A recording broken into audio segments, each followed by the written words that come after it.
Have you ever found yourself, looking at your investment portfolio and feeling just a bit frustrated? Like you're doing everything you're supposed to, saving, putting money away consistently, but the growth just feels, well, kind of slow. Maybe you're wondering, is there something I'm missing? A faster way, a path the pros know about? Well, today we're going to dive deep into exactly that. We're pulling back the curtain on some powerful, often overlooked strategies from really experienced investors, ideas that could genuinely change how you think about growing your wealth. So stick with us to uncover these insights. Oh, and before we jump in, if you find this useful, please hit that like button, maybe share it with someone else who invests, and subscribe to Investive Podcast. It really helps us out. Okay, let's unpack this whole thing. So many of us start out investing with, really good intentions. We put our money in the market, but it can feel like such a slow grind sometimes, can't it? We get the standard advice, buy and hold, which is solid, great for the long term.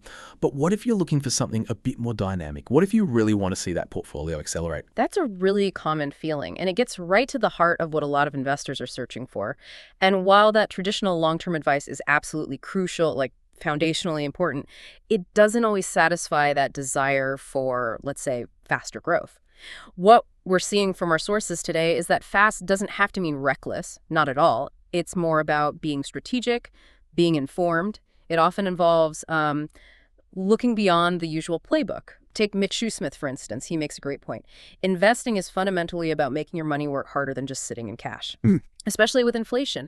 He mentions in the UK, you need maybe 3.5% return just to keep your spending power level. Wow, 3.5% just to stand still. Exactly. So aiming for faster growth isn't just being greedy. Sometimes it's actually necessary to, properly grow your real wealth over time. That really puts a different perspective on it. Acceleration as a necessity, not just a nice to have. Okay, so if it's about being strategic, where does that start? Our sources seem to suggest it begins with a shift in mindset, like this idea of time as a cost from one investor. That's interesting. It's not just time passing, but how effectively you use that time. Precisely. It's about optimizing. Think about Chris Palmer's journey. He built a, 425,000-pound portfolio over 17 years. But it wasn't smooth sailing. He had some pretty big setbacks, losses in crypto. Some Russian investments went sour. Ouch. Yeah, that happens. Right. But his success ultimately came from a key shift, moving towards passive index fund investing as his core strategy. And this is really important, maximizing tax-advantaged accounts, like a SIPP in the UK. Okay, explain SIPP quickly for those who might not know. Sure. It's a self-invested personal pension. Basically, the government gives you a bonus on your contributions, like often 25% or more right off the bat. A 25% instant boost. That's significant. Hugely significant. That immediate uplift, combined with consistent investing and compounding over years, well, that really accelerated his growth, even after those earlier mistakes. He learned that time in the market wins, but it's also about learning from your mistakes, adapting. It's a journey, And then there's that 3 tips to build a portfolio source from Set Invest Now. It kind of boils down veteran wisdom. First, figure out your own style. Are you a value investor like Buffett, a growth investor? Knowing yourself helps you stick with it. Right, finding your lane. Exactly. Second, it's not just buying any good stock, but buying the right one at the right time. We see this with Dr. News, a well-known Thai investor. Started in '97, waited for a big market dip when great companies were cheap. He was patient for that opportune moment. So timing, but strategic timing. Yeah. Not market timing in the day-to-day sense. Precisely. And third, constantly review your plan. Compare it to a benchmark. Are you actually achieving what you set out to do? It underlines that success isn't just stock picking. It's a whole approach. Personal, disciplined, holistic. Okay, those principles make a lot of sense. Mindset, style, patience, review. But how do they actually do it? What are the specific tactics, the maybe less obvious techniques they use to get that acceleration? Now we get to the how. And often it starts with something that sounds simple, but many overlook. Proactive cash management. That classic problem, market dips, you want to buy, but you've got no spare cash. Oh yeah, definitely been there. Picking yourself because you missed an opportunity. Right. Well, Mr. Naiwin, another experienced Thai investor, has this really clever approach. When a stock you hold goes up a fair bit, sell a small slice, maybe 5%, 10% of that position. Okay. Even if you think it might go higher. Even then, the idea is to systematically build a cash reserve from your winners. Then, when the market inevitably dips later, you've got dry powder ready to buy more shares at those lower prices. His example suggests this can seriously boost growth, maybe even triple it compared to just holding without adding any new money from your bank account. You're recycling gains. Wow, that's actually quite ingenious. Turning volatility into an advantage by sort of farming your profits. That's a great way to put it. Farming your profits. But how do you decide when? Is it a set percentage gain and isn't there a risk you sell too early? Like, it keeps running up after you sold that 10%. That's the million-dollar question, isn't it? Mr. Nywine's point isn't about perfectly timing tops and bottoms. Nobody can do that consistently. It's more about systematically managing the position and preparing for cycles. That 5–10% trim. It's small enough that it doesn't wreck your long-term hold if the stock keeps rising, but it's large enough, done consistently across winters, to build that useful cash pile. It's a calculated trade-off, really. You benefit from the rise, and you prepare to benefit from the eventual dip. And then there's another layer from investors like Pachau, another prominent name in Thailand. He's aiming high at like 30% compounded growth per year. 30%. Okay, that's definitely accelerated growth. How does he approach that? His focus is clearly on growth stocks. Often smaller companies, ones with a really long potential runway for expansion ahead of them. But here's what's really fascinating. He puts more weight on what the company is doing now, its current actions, its marketing, its future strategy, than just its historical financial statements. Interesting. So less looking back at the P&L and balance sheet. He sees those as, past data. Important, sure, but reflections of what was. He believes future growth comes from today's innovation, strategy, market moves. He even has this rule: he avoids buying more than 5% of any single company. Why is that, if he has high conviction? It's about practicality, about liquidity. Especially with smaller growth stocks, if you own a huge chunk, it can be hard to sell quickly if things change without crashing the price. That 5% cap keeps him nimble. It's smart risk management for his style. That's a really different way of looking at it, Right. Focusing so much on the future narrative and actions. But isn't that inherently more speculative, relying on strategy execution that hasn't happened yet? How do they manage that risk? You're absolutely right. It carries more risk. The mitigation comes down to incredibly deep qualitative research. It's about really understanding the industry, the competition, the management's vision and track record, the buzz around the products. Pachau, for example, would likely immerse himself in things like product launches, customer reviews, marketing effectiveness, looking for those leading indicators that might show up in the financials later. It's detective work, almost. Okay, so that's a very qualitative, forward-looking approach. What about the more quantitative side? Does technical analysis fit into this fast growth picture for some investors? Oh, absolutely. For some, it's central. Take Nong Noi, another Thai investor we looked at. She specifically chose a technical style after trying others. Her method involves focusing on larger, more stable companies, large caps, but using technicals to trade them. She analyzes charts going back, say, 3–5 years, looking for clear uptrends, specific patterns.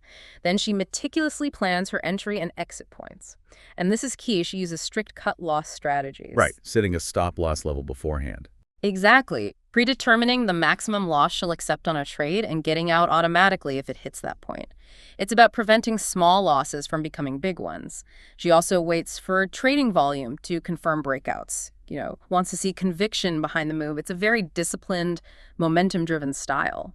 So marrying that trend analysis with really tight risk control. Okay, putting all these pieces together, cash management, growth focus, technical timing, what does a truly dynamic, robust portfolio look like? How do you blend these for aggressive growth, but also survive the downturn? It often means using multiple tools in the toolbox, sometimes simultaneously. Look at Kun King. He calls himself a strategic trader, 15 years in the game. He stresses planning, money management, having a system.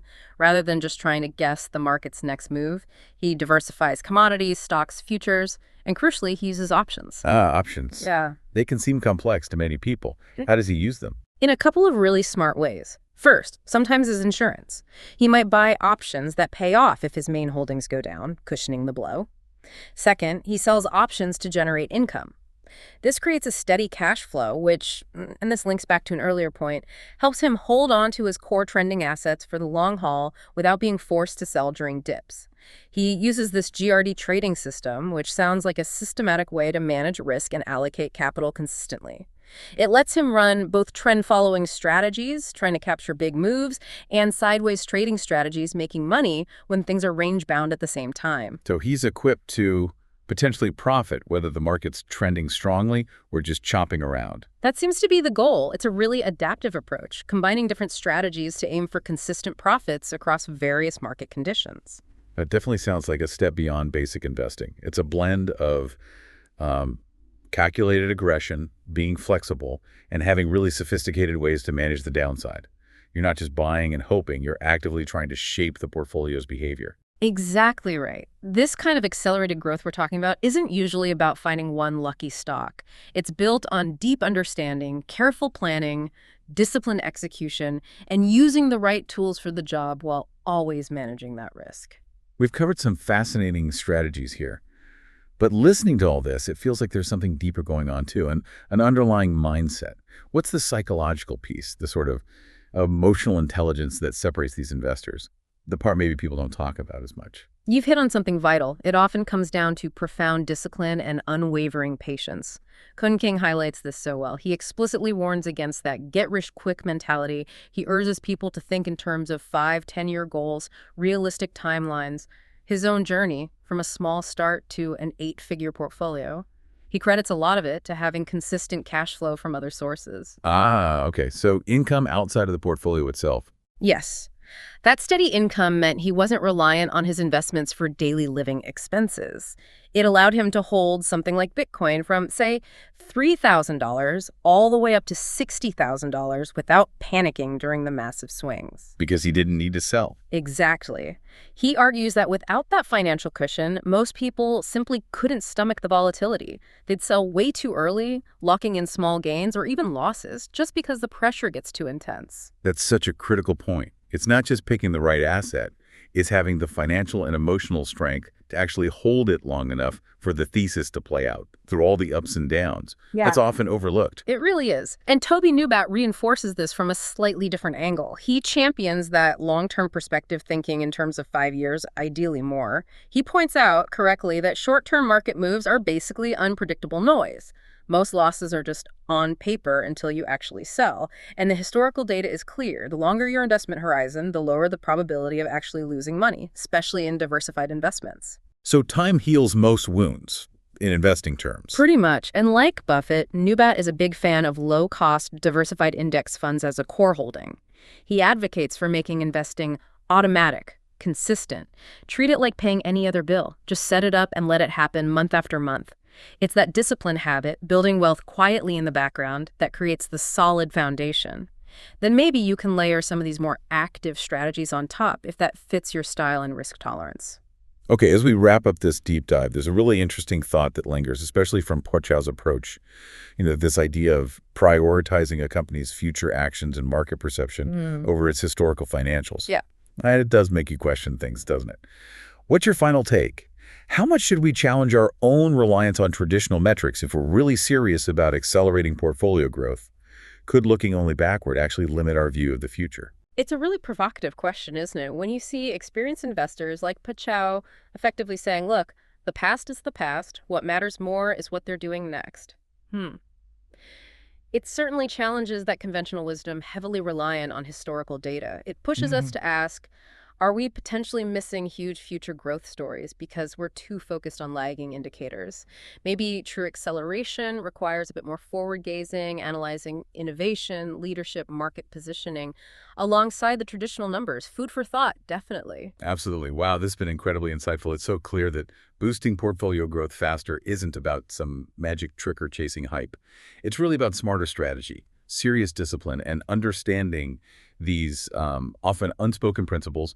We've heard about consistent action, savvy capital management, strategic reentry, and just sheer patience letting things work. We really hope this deep dive has given you some powerful, maybe some actionable ideas for your own investing. If it has, please do give us a like, share it with fellow investors, and make sure you subscribe to Investor Podcast so you catch our next deep dive.